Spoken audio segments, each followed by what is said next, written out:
Welcome to the panel discussion of Dravidian Professionals Forum.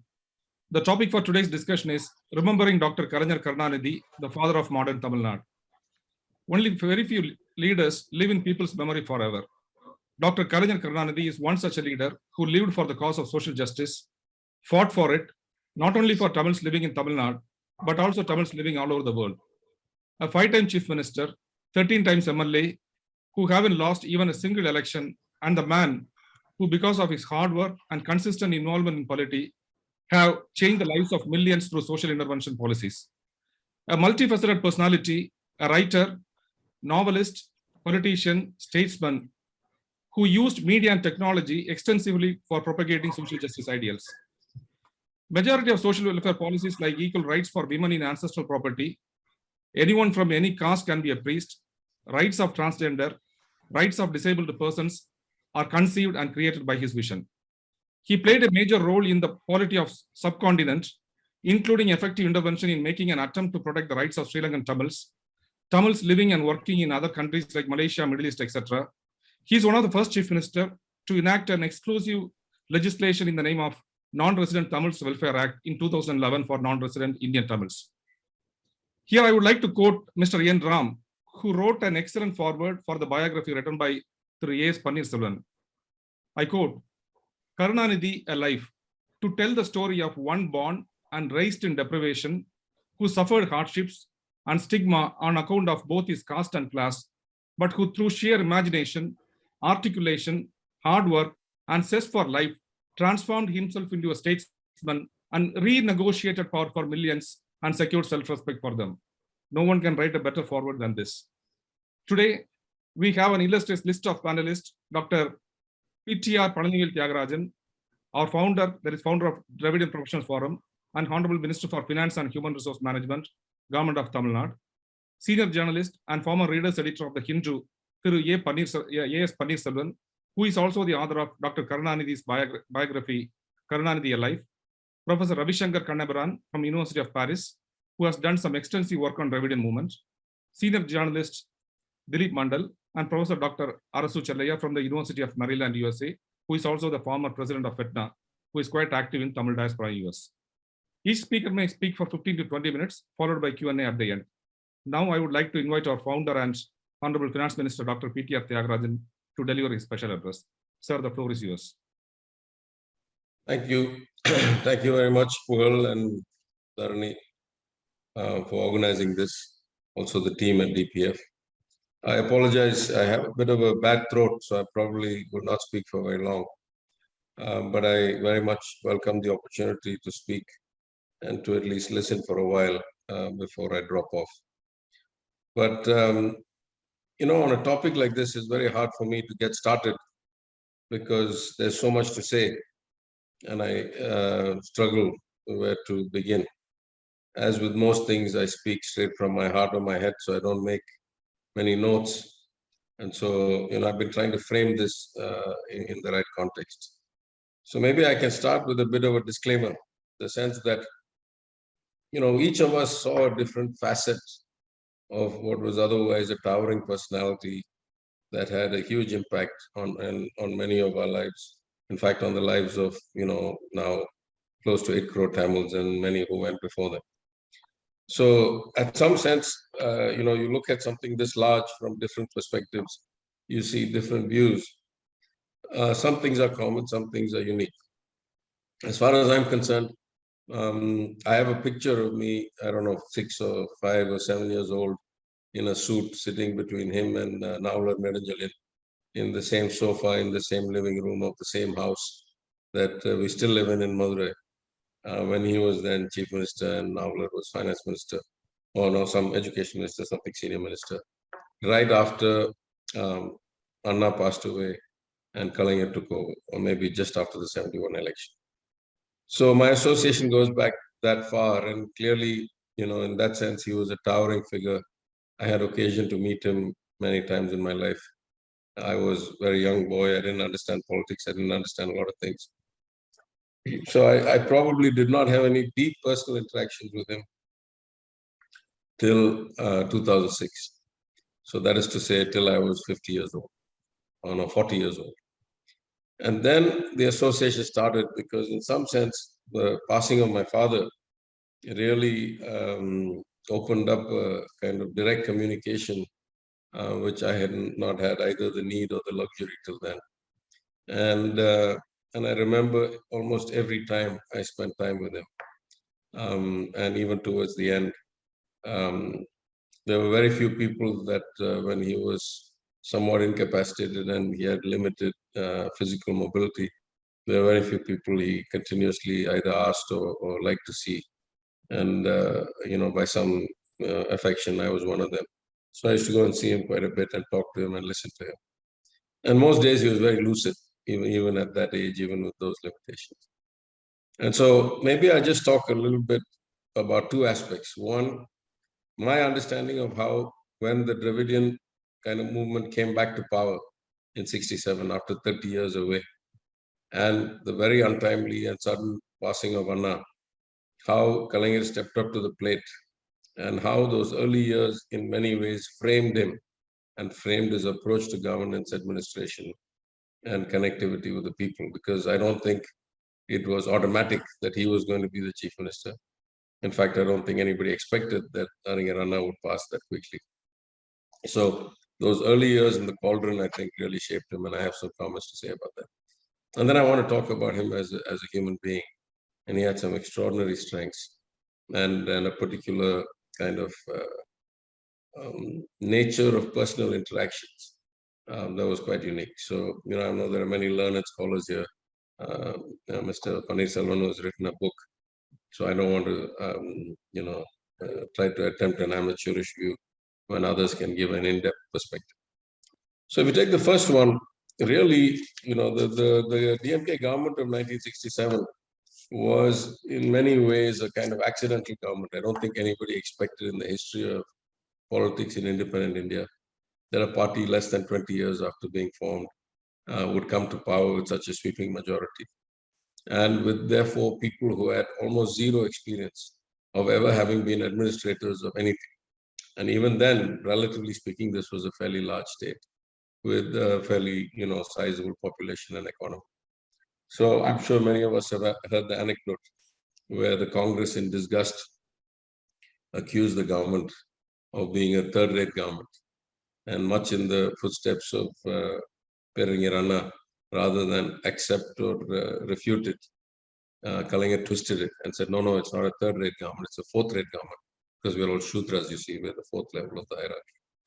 And, this was very much in the ways of Anna, which again, you see, the Congress had never envisioned the day that they would lose power. So you may recall the time when they told Anna, your days are numbered. They didn't know that he was physically, ill. They meant your days are numbered, meaning you cannot sustain a government. You don't have administrative experience. You don't know how to run a state. And his response was, because my days are numbered, my steps are measured. So I think in that tradition they came. And they really struggled between us, if we really look back. They struggled to learn the ropes of administration so quickly. But I think it shaped him in many ways, because one of the remarkable things about Kalaignar as an administrator, as a chief minister, was his capacity to take inputs from hundreds of sources. Literally, like on a major issue, he would consult all kinds of people that we didn't even know who all he was calling. He would call and ask somebody at the Patasailalar level, he'll call some Gramam, he'll ask some, Panchayat தலைவர், what do you think? He'll call the IAS officers. And he had an extraordinary ability, which I think most of you may have seen at some point. He could sit for an hour without opening his mouth. He could sit and listen to as many people as needed to talk. Of course, there were days when he was impatient. If you tried to tell him crazy things, he'd get angry and shout at you. But as long as there was value being, added to the meeting, he could sit and patiently listen to everybody. And many things he was not actually that deeply technically educated in, as we know. But he had the extraordinary ability, the combination of acute listening and judging the personality and capability of people. He'd figure out over time who to take at what value, who was more likely to be right, who had a greater insight on what subject. And so, he had two things that he developed very early. This democratic approach, it's inherently a democratic approach. It says, let 1,000 voices be heard. Whatever emerges is likely to be the best outcome. So he had this democratic approach that he developed by necessity. And he had a way with people that helped him figure out who should be listened to at what level. I have never met an IAS officer or an IPS officer who worked closely with him, of all communities, of all political persuasions, who has one bad thing to say about working with him. Once they work together with him, then, basically he allowed them the leeway and he gave them the due respect for their professionalism, for their capability. I mean, if he found the wrong people, he would change them. But otherwise, he gave them a lot of support. I remember my mama, P. Sabanagam, who was chief secretary, retired, the other day, he was telling me that when he went to Talaivar's house as chief secretary, he was with trepidation to see how the relationship would work. But they had a wonderful working relationship. And on the day of his retirement, Kalaignar said, Sabanagam வீட்டுக்கு வரும்போது செயலராக வந்தார், போகும்போது நண்பராக போகிறார். He knew how to build those kinds of relationships and build the loyalty that comes out of vesting that kind of trust and faith.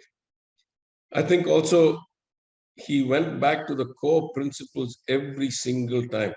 Pugal talked about the right to women, women's right to inheritance. If you go and read the Assembly speech, he said in 1929 at the Chengalpet Justice Party conference, P.T.R. W.P. Soundarapanian இதெல்லாம் பேசினாங்க. அதற்கு ஏற்ப இன்னைக்கு நாங்க கடமையை செய்கிறோம். Every time he passed a legislation, he tied it back to what were the root values and the principles of the Justice Party, of the Dravidian Movement, and how he was an extension and continuing to do the duty of, the chief minister who was nurtured and schooled by that movement. And there are many, many examples. But again, I'll pick up on a point Hon.Min. I think when the Justice Party was set and when the original governments were set, the list of kind of excluded people was not that wide. We were basically dealing with the hierarchy of the caste first. And every time Kalaignar came to power, he had another dimension to add about Matrathirunali or about Tirunangai or about, the people standing outside of other people's house and watching the TV. Therefore, they should have self-respect and get a TV. Of the housewives cooking with wood stoves and taking too much time and having health hazards. Therefore, you should give them gas connections.